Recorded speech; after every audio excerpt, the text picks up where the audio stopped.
కాంగ్రెస్ శ్రేణులు దహనం చేయడాన్ని బీఆర్ఎస్ రాజేంద్రనగర్ నియోజకవర్గ ఇన్ఛార్జ్ పటోళ్ల కార్తిక్ రెడ్డి తీవ్రంగా ఖండించారు. మహిళ అని కూడా చూడకుండా దిష్టిబొమ్మను దహనం చేయడం కాంగ్రెస్ నాయకుల అహంకారానికి నిదర్శనమని అన్నారు. ఫ్యూచర్ సిటీ పేరుతో కాంగ్రెస్ ప్రభుత్వం రియల్ ఎస్టేట్ వ్యాపారం చేస్తోందని, రైతుల భూములను బలవంతంగా సేకరించే ప్రయత్నం చేస్తోందని ఆరోపించారు. బీఆర్ఎస్ అధికారంలోకి వస్తే ఫ్యూచర్ సిటీని రద్దు చేసి ఫార్మా సిటీ ప్రాజెక్టును పునరుద్ధరిస్తామని కార్తిక్ రెడ్డి ప్రకటించారు.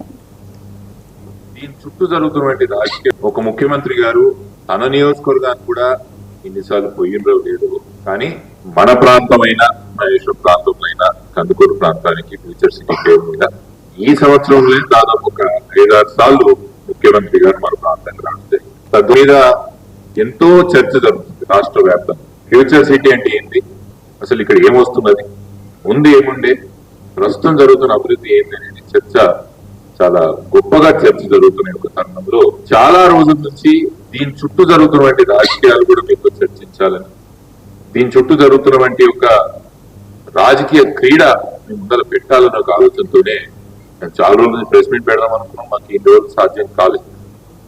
మొన్న నేను గ్రామానికి, మన మహేశ్వర గ్రామానికి వచ్చినప్పుడు కొంతమంది మా సోదరులు ఇట్లా కాంగ్రెస్ వాళ్ళు మా మీద వాళ్ళ ఒక జాయింట్ యాక్షన్ కమిటీగా పెట్టుకొని తీర్మానాలు ఇవ్వండి, మీ గ్రామాలు మన ఫ్యూచర్ సిటీలో కలుపుతాం, లేదా మిమ్మల్ని బద్నాం చేసే ఒక ప్రయత్నం చేస్తామని మా మీద ప్రెజర్ పెడుతున్నారన్న ఏం చేయాలో నన్ను అడిగినప్పుడు కేటీఆర్ గారు ప్రోగ్రామ్ అయిపోయిందని మనం ఓ రోజు ప్రెస్ మీట్ పెట్టుకుందాం, ఇవన్నిటి మీద కూడా ఒకసారి చర్చ పెట్టుకుందాం.